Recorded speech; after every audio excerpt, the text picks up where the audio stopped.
Welcome back to the Bridgehead Briefing, everyone. We're going to cover a few stories today. The first story broke this week. It is the arrest and then conviction. The conviction is what happened this week of a man who was praying silently near an abortion clinic. This is being billed as the first man in modern British history to be convicted of a thought crime. What is this case all about? Why is it important? We'll get into that. The second story we want to take a look at is the Kamala Harris and Tim Walz campaign for president of the United States. They're doing very, very badly with men, and they are trying to get men to vote for them. And their pitch, essentially, is the sexual revolution. It's an important story because, again, it's significant for multiple cultural reasons.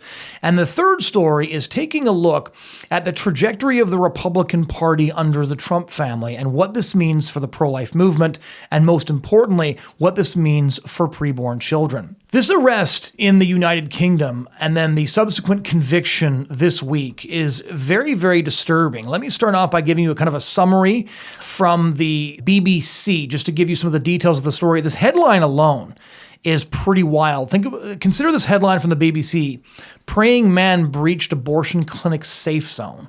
Praying man breached abortion clinic safe zone. I think this headline alone could be framed as an example of what a post-Christian society looks like. An abortion clinic safe zone is a zone in which preborn children can be legally killed, and somebody can't even pray near that clinic for their safety, for the conversion of the mothers going in. So prayer needs to be kept out of the safe zone so that babies can be safely killed. Of course, that's a contradiction in terms, but such is the civilization we now inhabit. So just to give you some of the details of the story that led up to the court decision this week, Adam Smith Connor was outside the clinic in Bournemouth, the UK, in November 2022, where a public space protection order was in place. For North Americans, that's basically an abortion clinic bubble zone. We have bubble zones in Canada. In the United States, this would be like the FACE Act, the Freedom of Access to Abortion Clinic Entrances Act.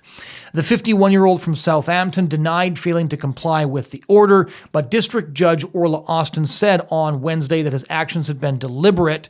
Smith Connor was handed a 2-year conditional discharge and ordered to pay more than £9,000 costs. That's about $18,000 Canadian. Now, listen very carefully to this paragraph. Poole Magistrates Court heard the former serviceman, because he was an army vet, had his head bowed and his hands clasped outside the British Pregnancy Advisory Service, an abortion clinic in Ophir Road. The court was told he had been praying about his unborn son, who he said died from abortion 22 years ago. The safe zone, included in October 2022, bans activity in favor of or against abortion services, including protests, harassment, and vigils. Sort of a clever Orwellian turn of phrase there. It also bans all of the protesters who are going outside clinics to be in favor of what goes on inside, which is a thing, of course, that doesn't happen, but it does try to make this obviously totalitarian measure seem to be even-handed. And so I want to give you some more details on the story, but first I want to play for you Adam Smith Connor's statement outside the court this week. I'm extremely saddened that the judge has found me guilty. This marks a dark and dangerous day for our nation, setting a legal precedent that thought crimes can occur in England. When George Orwell wrote 1984 in the year 1948, he meant it as a warning, not as a guidebook. It seems Orwell's predictive powers were off by 40 years, but apart from that, the notion that thought crime could become established in the British legal system was sadly accurate. I never imagined that the nation I love and has been so good to me in the past could turn on me for doing nothing more than offer up a prayer for my deceased son. I felt like my government had forsaken me. If the government can create thought crimes somewhere, it's only a matter of time before they create them anywhere. If you hold any controversial views at odds with the government, and we all do at some level, watch out. God and God alone gives us the inalienable rights and freedoms. It's the government's job to uphold these freedoms, not to suppress them. So let me give you a couple of additional details about this case, because some might be tempted to think, well, he was one of these pro-life protesters. outside an abortion clinic with a big sign. Maybe he was calling out to the women. And I want to emphasize here that I'm very supportive of 11th hour ministry work outside of abortion clinics. I've participated in it myself. I've been outside abortion clinics calling out to women, but this wasn't even that. And so ADF, Alliance Defending Freedom, one of the most essential organizations in the West that defends Christians who have now fallen afoul of the new secular regime, they're the ones representing him, and they posted a press release giving some more details. And the military veteran and father of two was interrogated by the office on the nature of his prayers in 2022 when he stopped to pray for a few minutes near an abortion facility. In the decision, the court reasoned that his prayer amounted to, quote, disapproval of abortion because at one point his head was seen slightly bowed and his hands were clasped. This, again, is really an indication of the kinds of times that we live in. He stopped to silently pray near an abortion clinic, and he was identified as somebody who might be holding disapproval of abortion, as the court said, because his head was slightly bowed and his hands were clasped. So he was identified as a praying man and then targeted for being a praying man. Now, this story may seem like just another one-off story about a pro-life person being persecuted or prosecuted for doing something outside an abortion clinic, and of course clashes between the abortion industry and the authorities and pro-life. The pro-life movement has been going on for decades. But I think the story is more significant because in 10 or 20 years, we may look back at this story and see this as a major shift in the way the law treats certain things. Because what we're seeing now is, you heard Adam Smith Connor say in his statement that our rights come from God. That is not actually believed now by the majority of people who live in the UK. The UK is definitively post-Christian. By some measurements, the UK population will run out of Christians in about 50 years at the rate of current decline, at the rate of people leaving church and identifying as nuns or having no religion. The Prime Minister of the UK, Sir Keir Starmer, is the first atheist Prime Minister of the UK, and you'll notice that wasn't even an issue during the campaign. And so not even the Prime Minister believes in God. He doesn't believe that our rights come from God. So where do our rights come from? Well, then our rights come from the government, and the government will choose which rights that it emphasizes, which rights that it actually respects. And what we're seeing here is a realignment in our society. So we know that the sexual revolution has definitively conquered every single Western country. We can see that by every headline almost every day, and we cover these headlines on this show and at the Bridgehead.ca and at other places. But what we're seeing now, with a bit of lag time, is that our legal system is realigning behind the new values of our society. And so, to put this in simple terms, our societies used to be ordered, at least in theory, towards the values of scriptural revelation. Every Western country, the UK, certainly one of the great Western countries of Christendom, Canada, the United States, we're all rooted in Judeo-Christian values. Now, however, we are rooted in the values of the sexual revolution, total bodily autonomy, the right to do what you want with whom you want, whenever you want, with the government taking care of the consequences. And as a result, we are now seeing our legal system realign behind that new value system, which is why many secular legal scholars believe that religious liberty isn't even a valid concept, that religious liberty is essentially just a cheap excuse for bigotry. And this is what we're seeing here with an Army veteran convicted, again, for praying silently in his mind. He was not praying out loud. He wasn't reciting the Lord's Prayer near an abortion clinic. He wasn't calling out to women and offering them help. He was merely praying to himself, but he was identified as a praying man because his head was seen slightly bowed and his hands were clasped.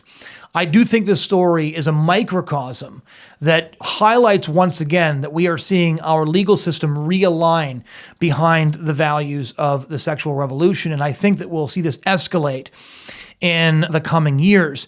I had an interview actually with Isabel von Spruce earlier this summer in the European Conservative magazine. We'll drop the link in the description if you're interested in reading her story. She was arrested twice for praying silently near an abortion center in Birmingham, England. But in a rare bit of good news for freedom of speech, she received a payout of £13,000 for the West Midlands Police in, quote, acknowledgement of her unjust treatment and breach of her human rights, 2 wrongful arrests and false imprisonment, assault and battery in relation to intrusive search of her person. They literally took her to the police station. This is just a pro-life woman, again, praying silently, and they walked up and they asked her, are you praying? They wanted to check to see if she was praying, because it was fine if she was standing on the street corner silently, but if she was praying, then she needed to be arrested. Again, she was being arrested for the thoughts in her head. Taking her baby in to be killed at a clinic, fine. Praying to God in your head, not out loud, not fine, subject to arrest. And so this was considered to be sort of one of the first major thought crimes, but Von Spruce won her case, and that gave me some hope that Adam would win his case as well. That has unfortunately not been true, and the ADF is considering whether or not they're going to appeal his case. Hopefully they do. Hopefully they win. Hopefully this story ends up being a good news story for Christians in the UK and, of course, across the West, but we will have to see. The Harris-Walz campaign has a problem with men, and they're desperately trying to fix it as the polls indicate razor-thin margins in key battleground states in the U.S. presidential election, which, of course, is coming up on November the 5th. And it's interesting to note that Republicans have always done better with men, but the Democrats are doing especially bad now. Now, my own thought on this, of course, is that I think they're just bad candidates. Kamala Harris has really never won a major election. She bombed out of the primaries when she was running against Biden for the nomination last time around, essentially got appointed to her position because he had promised to nominate a black woman as vice president, received nonstop bad news as vice president. I remember reading long-form exposés of how bad she was at her job, even in CNN, which gives you an idea of just how bad she must have been. But now that she's been swapped out for Biden, having, again, not run in a single primary and essentially obtained the nomination through background dealings with Democratic power brokers, she's realizing that she needs to introduce herself to the American people. This hasn't gone particularly well either. There was an interview that she did with Fox News where she did so badly, her handlers were going like this behind the scenes and trying to wrap it up as Brett Baer actually asked her tough questions. She just isn't a very clever person, and she's not a very good politician, which is a problem if you're running for president of the United States. So first, the campaign tried to trot out second gentleman Doug Emhoff, who's married to Kamala Harris, as a paragon of the new masculinity, something that we covered in an earlier podcast. And this was widely mocked by many commentators, including myself, because Emhoff, to remind you, abandoned his family after impregnating the nanny. And this means he's scarcely a model of male virtue. Again, the story wouldn't have come up if they hadn't decided to put him forward as an example of what masculinity should be.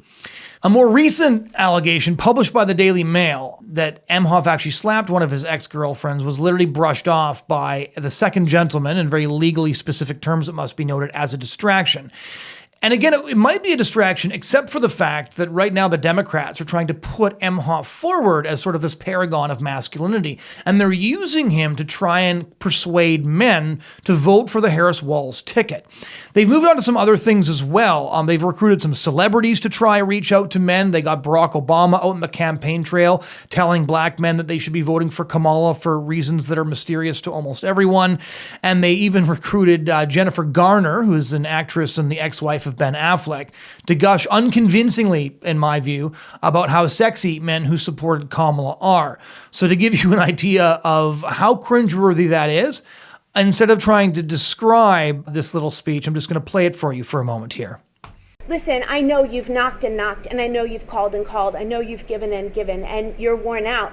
But the truth is, you are the front lines. This is it. I mean, I'm looking at these beautiful faces, these women, and these strong men. Is there anything sexier than a man who is like men for Kamala?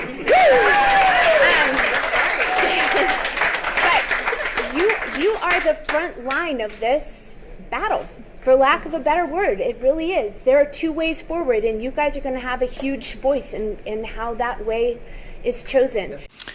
So that was Jennifer Garner explaining why men for Kamala are so attractive. I don't think that the most recent ad from Kamala Harris and Tim Walz did her any favors. They recently released an ad allegedly targeted at men, depicting various American masculine stereotypes, gruffly announcing their support for Kamala Harris and, even more importantly, support for abortion. Because at this point, abortion, as I've said before, is one of the only issues Kamala Harris is truly passionate and articulate about, which I've always found to be really sinister and quite disturbing. So they put up this ad, and this ad was supposed to be winning American men over to the Harris-Walz ticket. Now, this has been discussed by some other commentators, but I do think there's an aspect of this that they missed. So let me just run the ad for you for a moment. And then I'll highlight why I think this ad is kind of symbolic of what the Harris-Walz campaign's pitch to men is. I'm a man. I'm a man. I'm a man, man. And I'm man enough. I'm man enough to enjoy a barrel-proof bourbon. Neat. Man enough to cook my steak rare. Man enough to deadlift 500, then braid the out of my daughter's hair. You think I'm afraid to rebuild a carburetor? I eat carburetors for breakfast. I ain't afraid of bears. That's what bear hugs are for. I'll tell you another thing I sure as shit am not afraid of. Women. I'm not afraid of women. I'm not afraid of women. They want to control their bodies? I say go for it. They want to use IVF to start a family? I'm not afraid of families. They want to be childless cat ladies? Have all the cats you want. Woman wants to be president? Well, I hope she has the guts to look me right in the eye and accept my full-throated endorsement. Because I'm man enough to support women. Man enough to know what kind of donuts I like. Man enough to admit I'm lost, even when I refuse to ask for directions. Man enough to not ban young women from reading Little Women. Or one of those pants books that the sisters like. I'm man enough to raw dog a flight. It sucked. Not worth it. I'm man enough to be emotional in front of my wife. In front of my kids. In front of my horse. I'm man enough to tell you that I cry at Love Actually. Good Will Hunting. West Side Story. That and Predator. And I'm sick of so-called men domineering, belittling, and controlling women just so they can feel more powerful. That's not how my mama raised me. I love women. I love women who support their families. Women who decide not to have families. Women who take charge. And I'm man enough to help them win. This is what you call making the point with a club and still completely failing. You see those sort of country music vibes there at the end, which is supposed to persuade you in a sort of hello fellow kids way that these are real men. And if you want to be a real man like them, you'll support Kamala Harris because real men support Harris and Walz and, of course, abortion. And it's interesting. They don't even, not only do they not know how to reach men, they don't even know how to portray traditional masculinity convincingly. And very unsurprisingly, it soon emerged that several of the male actors hired to attract those male voters are gay. And the ad itself was created by a former writer for late night host Jimmy Kimmel. If you're the sort of guy who thinks that these late night hosts are the paragon of traditional masculinity, I suspect we don't have a lot of common ground. But Samuel James, who is a great evangelical commentator, he made a comment, I think, that really captures this on X. He said, quote, "The only thing you need to know about the Not Afraid of Women ad is this. Jimmy Kimmel, by the way, made his career with The Man Show, a show that regularly made male lust and dissipation a source of delight. Secular masculinity is trapped within the porn effeminacy binary." Now, I think James is precisely right. I made this point in my segment on Emhoff previously, because it's interesting to note that even when the Harris-Walz campaign is making an attempt to be aspirational, all Harris has to offer men, when you get all the way down to it, is the agenda of the sexual revolution. That's it. That's all she's got. Vote for me because the women you love or the women you sleep with and don't love may need their babies suctioned out of them by Planned Parenthood. Vote for me because your sex life depends on it. Vote for me because our revolution depends on it. That's the pitch that she's making. That's all her ad offers. Once you cut through all the sort of weird theater kid version of man sits awkwardly on truck tailgate vibes. That's all that's here. And it's basically a more expensive version of Doug Emhoff's campaign. He's partnering with Men for Choice. You can imagine what kind of men those are. I'm sure Jennifer Garner would say that there's nothing hotter than Men for Choice. Nothing, I think, is more admirable in a man than sleeping with somebody and suggesting that she go down to the abortion clinic to get their offspring taken care of once the act of reproduction works the way it's supposed to. I don't claim to be able to understand Doug Emhoff's version of masculinity very effectively. Maybe it's because I actually had a good dad.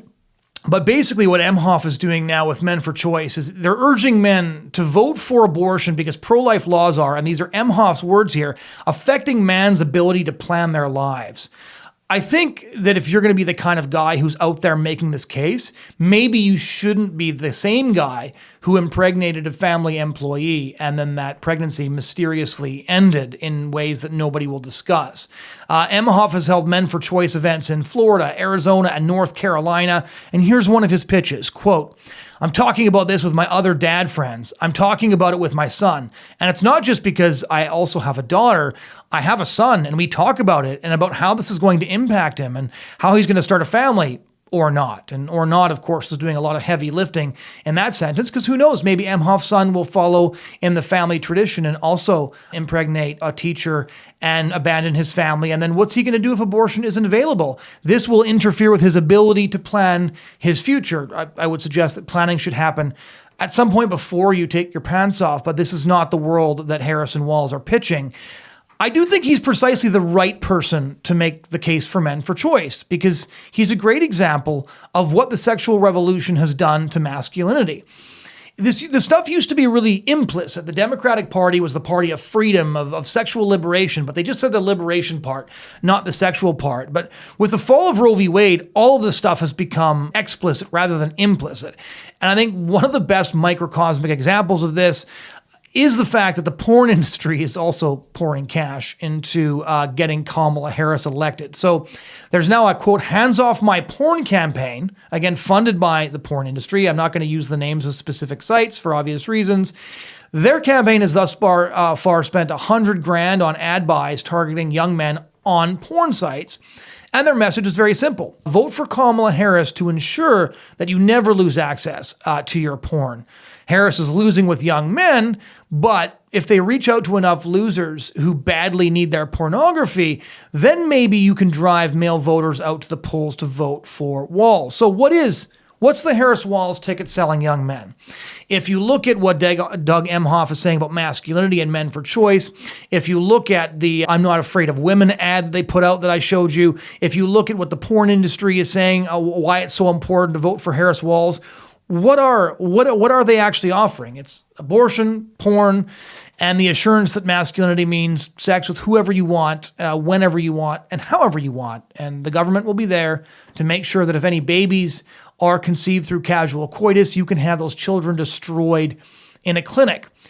What we have now is the purest distillation of a sexual revolution ticket in American history. We've never seen a ticket that is this upfront, that is this brazen about laying it out on the line, saying, if you vote for the other guys, if you don't vote for us, you might lose access to your porn. You might lose your ability to have children conceived through recreational sex killed. You may not be able to essentially live the life that you have been told by the new American dream, the post-sexual revolution American dream that you're entitled to and have been taught this everywhere from the public school system to the entertainment industry. So it is a bold play, I think. They're being very upfront. They're being as honest as they know how to be, which is saying something. The gloves are off, and so are the masks.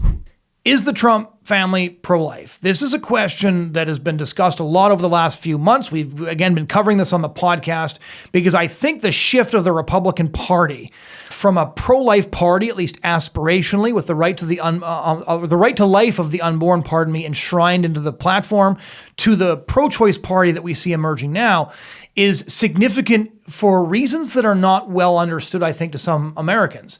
I say this as a dual citizen who can vote in both the United States and Canada, but I work for a Canadian pro-life organization. And Canadian pro-lifers and English pro-lifers and French pro-lifers can tell you what it's like to be in a country where none of the major parties support the right to life, meaning that the preborn have no voice in the halls of power. So in Canada, pro-lifers are usually fighting the Conservative Party and the federal Liberal Party in an attempt to speak for preborn children in the halls of power. We have individual great legislators, but we have no party that endorses the pro-life position. And this actually set the Republican Party of the United States apart for many, many years. That is to say that even though a lot of pro-lifers would object to the way the GOP would often slough abortion off as a minor issue, The fact that they had a party willing to claim to be pro-life was itself exceptional. One of the ways I would often explain it was, if you wanted to become the leader of the Federal Conservative Party of Canada, even if you were pro-life, you had to pretend you weren't pro-life in order to get elected. If you were a leader like Andrew Scheer, for example, you would essentially have to downplay your pro-life convictions in order to win the leadership of the Conservative Party. In the States, on the other hand, you had to play up and pretend that you were pro-life in order to secure the nomination for president of the Republican Party. And so we saw this in 2015, 2016. One of the first things Donald Trump did was he came out and he announced that he was pro-life, and he explained his pro-life conversion, as it were, after decades of being not only pro-choice, but supportive even of late-term abortion, which, although he was uncomfortable with it and would say that, said he hated it, he was still supported it being legal.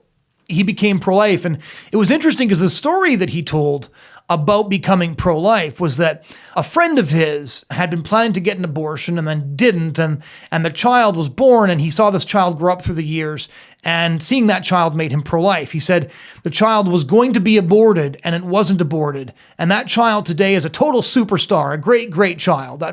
Trump told the story a bunch of times on the campaign trail. According to some, though, there was a rumor going around the Washington Beltway for a couple of years, though, is that the story was true, but that it was actually about Trump, Melania, and Barron rather than about a friend. Now, I don't know if those rumors were true or not. I heard them from multiple different sources even at the time, and so did a lot of other people in the Beltway. But it is now clear that former First Lady Melania Trump is not pro-life. Many of you will have seen this story already.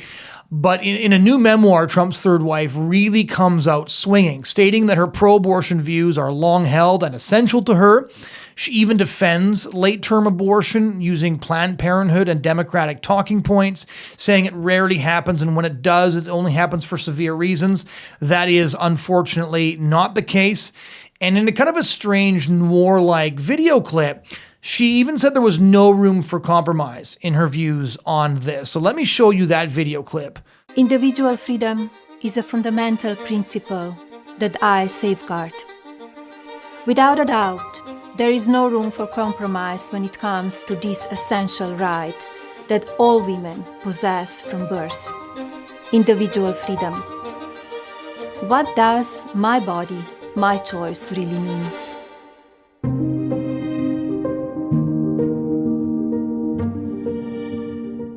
Anyways, so that video is kind of weird. Trump endorsed the book, Melania, her memoir, and told the media that he has been long aware of reviews. In an interview on Fox News, Melania confirmed that, said Trump knew from day one what her views on abortion were. I'd love to know how that came up in conversation.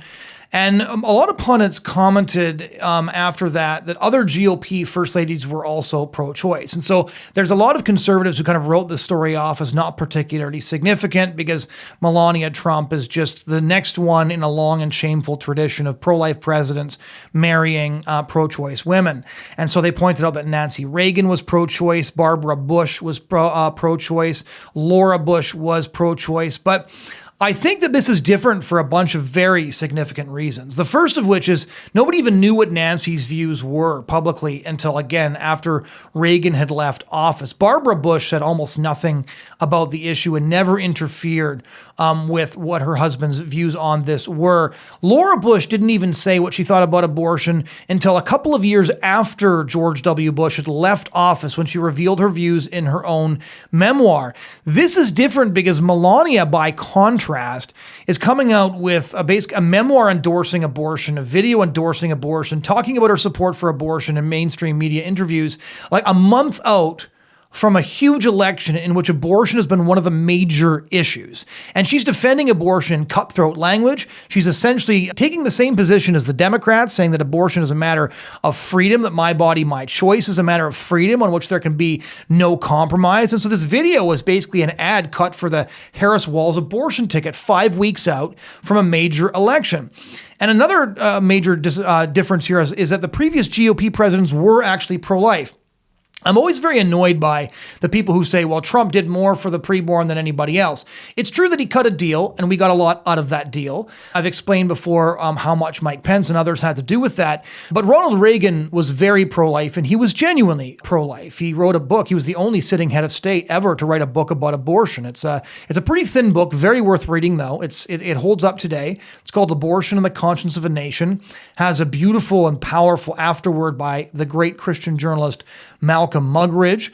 George H.W. Bush was very wobbly on abortion when he was trying to decide what his position on this would be.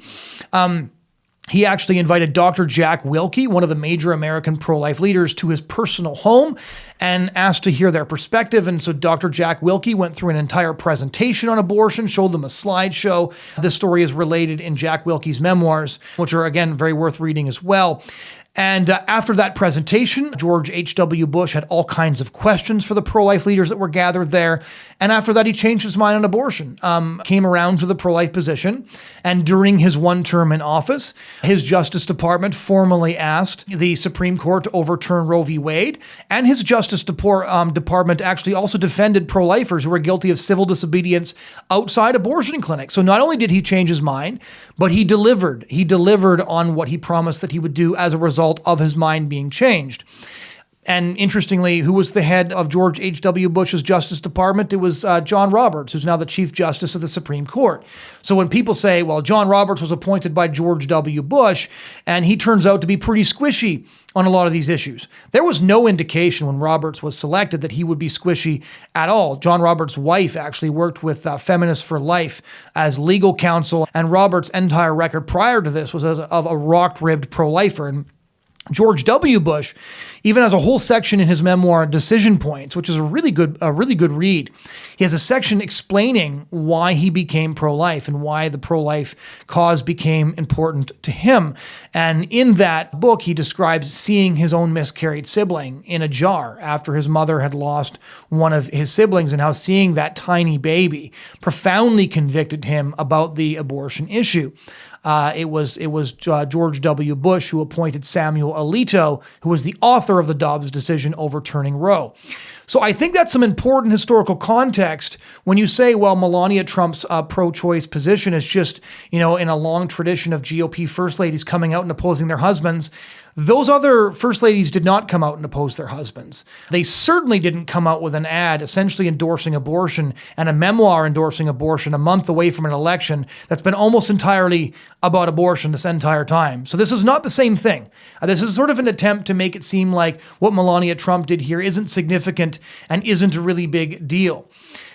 It's also beyond doubt now that the Trump family is pro-choice. Trump has made it crystal clear, as I've said before, that any laws that protect the unborn early in pregnancy are harsh or extreme.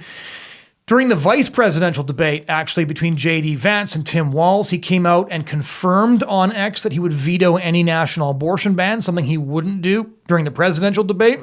As I mentioned in my commentary on that debate, his son Eric Trump has confirmed in press interviews that his father always held these views. The Republican platform, interestingly, has moved to the center on a couple of key issues. For the first time in 40 years, the Republican platform does not call for a federal abortion ban. It no longer defines marriage as between one man and one woman, but it doesn't. So is this a sign that your father is moving to the center in some ways or on some issues? Yes, I think he's always been there on those issues, to tell you the truth. And I think that's reflective of who my father is and what he believes in. And I think that's reflective of my wife, Laura, who runs the RNC, and clearly what she believes in. And I'm proud of the party. I mean, listen, at the end of the day, this country has real holes in the roof, and you've got to fix those holes, and you've got to stop worrying about the little, spot on the wall in the basement.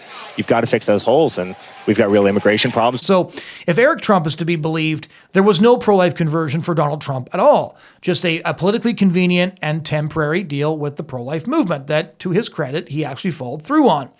Eric has been very careful to only condemn late-term abortion. I've seen him do this in multiple interviews. Don Jr., same thing. Eric Trump's wife, Laura, who got appointed as co-chair of the Republican National Convention, is pro-choice. Eric Trump confirmed this as well in an interview, and Laura Trump was put in charge of the RNC partially to stack the deck with delegates so that they could remove the pro-life plank from the GOP platform. I don't know what Donald's daughter Tiffany thinks about abortion. She doesn't really say a whole lot, although it was reported that Trump asked Marla Maples to have an abortion when she was pregnant with Tiffany, so that might have affected her views somewhat. And of course, Barron hasn't said much. Now, why does this matter? Or does this matter at all? It matters because since 2016, Donald Trump has turned the Republican Party into another family business. Trump's endorsement now makes or breaks candidates. The RNC is run by his daughter-in-law. The Trump campaign oversaw the selection of RNC delegates and cut out social conservatives so that they could change long-standing positions on life and marriage. A GOP run by the Trump family in the long term is a political party that will continue to move away from the pro-life movement for both political reasons as well as personal ones. That's why their personal views actually matter here. The Trumps found the pro-life movement temporarily convenient, but do not share that movement's beliefs. And now, despite this, a lot of conservatives feel very loyal to Donald Trump. I think the Catholic philosopher Ed Feser summed up the divide perfectly. He noted that some people think Trump is a good man who has done some bad things, while others think that Trump is a bad man who has done some good things. And how one views Trump's trajectory on the issue of abortion is informed by which of those views you hold. Now, I think Trump is a bad man who has done some good things. I don't think he's a good man. I do not think that an honest and clear-eyed look at Trump's life and character and his current behavior indicate a good man. He's funny. He obviously has great physical courage. Obviously, he does have virtues, but there is no version of Christian masculinity that would admit Trump as being a good person. You can prefer him to Harris. I can definitely understand that one. Harris would obviously be a disaster. But that's just my view on Trump. Now, some of you might say, well, the Republican Party hasn't been drifting. And now this is important to bring up because this change is important because we see a drift happening here. We see a drift happening in the Republican Party. As I mentioned earlier, the fact that the Republican Party has remained pro-life for so long has always been a very profoundly countercultural position because the pro-choice position is the easiest to hold politically speaking. And so the fact that so many politicians were willing to pay even lip service to the pro-life cause for so long was genuinely impressive. But let me give you a significant example, again, from this week of the GOP shift from pro-life to MAGA, and that's Congresswoman Nancy Mace, who is a devoted Trump supporter. She's a big MAGA Republican, and she is now championing pro-choice policies and attacking pro-lifers. So on October 14, she posted this video, and listen very carefully to the language she's using here. Hey everyone, Congresswoman Nancy Mace here, asking for your vote on Tuesday, November 5th. I'm talking to all women across South Carolina. I want you to know no one's going to work or fight harder for you. The reason that South Carolina has exceptions for rape and incest in its state law is because in 2019, I told my story about being raped as a teenager on the state house floor. I've worked very hard. I was the first member of Congress after the crazy Alabama IVF ruling. I was the first member of Congress in either party to file a bill to protect women and their access to IVF. I was the first Republican to speak out after the Arizona ruling, the crazy 1864 Arizona ruling. I've spoken out about the unconstitutionality of court cases in Texas regarding mifepristone and trisomy 18. I'm the most vocal woman on women's rights and women's issues in the Republican Party across the country. It's really exceptional to think that this ad is coming out from a Republican. So that's a Republican congresswoman running on a platform of support for the abortion pill, mifepristone, support for permitting women to abort babies just because they have disabilities. That's what her reference to trisomy 18 meant. Calling a court ruling that affirmed the humanity of embryos crazy, because when she's referring to the Alabama Supreme Court decision, what that decision stated was that embryos created through IVF were people, were human beings. That's simply true. That's the pro-life position. She calls that crazy. And she calls a state pro-life law in Arizona crazy for good measure. Again, not I disagree, not this should have exceptions. It's crazy. And all of this, Mace makes very clear, is about women's rights. It's really important to notice here because this is more evidence of the GOP trajectory on the abortion issue, and the pro-life movement needs to pay attention to this. The difference between Mace's talking points and Kamala Harris's are a difference in degree, not a difference in kind. Mace is accepting all the pro-abortion premises here. She's campaigning on them. And in fact, that's not the only video she's released recently. Her Mace for Congress ad posted the same day positions her as fighting for exceptions, not fighting for life, fighting for exceptions. So give this ad a watch. The truth is, I shared my story of being raped as a teenager when I fought to create South Carolina's exceptions, protecting women and girls who've been raped, victims of incest, and for the life of the mother.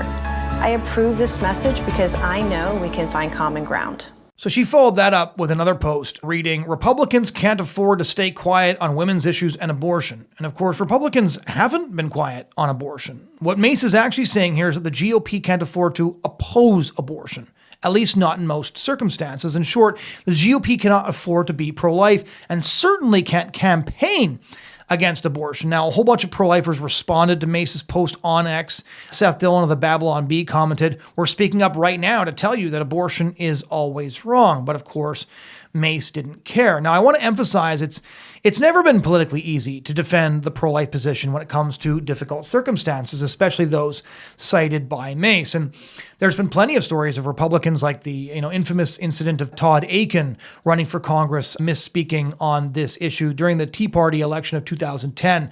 There was some people who badly botched answers on abortion in the case of sexual assault. But many Republicans have at least made the attempt in the recognition that babies are babies regardless of their beginning. And pro-life advocates such as Ryan Baumberger and Rebecca Kiesling, both of whom were conceived through sexual assault, have tried to put a human face on the exceptions that Nancy Mace is now campaigning on. Again, it is a very difficult issue to deal with, not because of the morality of the issue, but because of the emotion and the trauma involved. And we're going to drop a link below explaining how people can engage with this issue with regards to pro-life apologetics and how this can be discussed in conversation. But what Nancy Mace is doing here is more significant than a single congresswoman running on a pro-choice platform.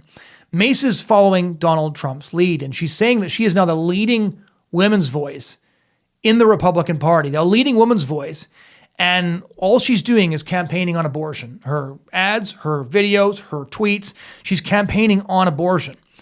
Donald Trump has given GOP legislators permission to give up on the abortion issue. Plenty of them wanted to already. Now he's giving them permission to avoid all these very difficult questions about when we protect life and whether or not children in the womb have the right not to be killed. He's given them permission to lead with compromise, to affirm the premises of the Democrats when they call pro-life protections harsh and extreme, which both Harris and Trump have done. And pro-lifers need to be paying attention to this pivot. I get pushback all the time whenever I discuss these issues saying it's not helpful to discuss what the Trump campaign is doing. It's not helpful to emphasize where the Trump campaign is veering away from the pro-life movement. We need to focus on beating Harris. Now, I understand Kamala Harris would be a disaster. And I also understand and think that this is true, that a Trump administration would be far more susceptible to influence and pressure from the pro-life movement than a Kamala Harris would. That will be a door that is shut, barred, and locked. There is no way Kamala Harris will ever listen to pro-lifers. We know that's the case. Whereas Trump hopefully will have at least some people around him who are anti-abortion, some people around him who believe in protections for preborn children. So hopefully there'll still be the opportunity to push him on these positions. He won't have to run for another term after this, so maybe that will make him open to more things. But it's so important that we recognize what's happening, because we cannot respond to what is happening unless we recognize what's happening. And this is a pivot. This isn't just the GOP taking a break from their pro-life position during a particularly fractious presidential election post the fall of Roe v. Wade. This is a pivot that, if it continues, will put the Republican Party of the United States in the same position as the pro-life movement is, the Conservative Party of Canada is in Canada, the Conservative Party, the Tories in the UK. It will mean that the pro-life movement has no political party willing to advocate for the rights of children in the womb in the halls of power. So this must be fought every step of the way. Nancy Mace must be responded to. Pro-life legislators, pro-life Republicans need to open their mouths and talk about this.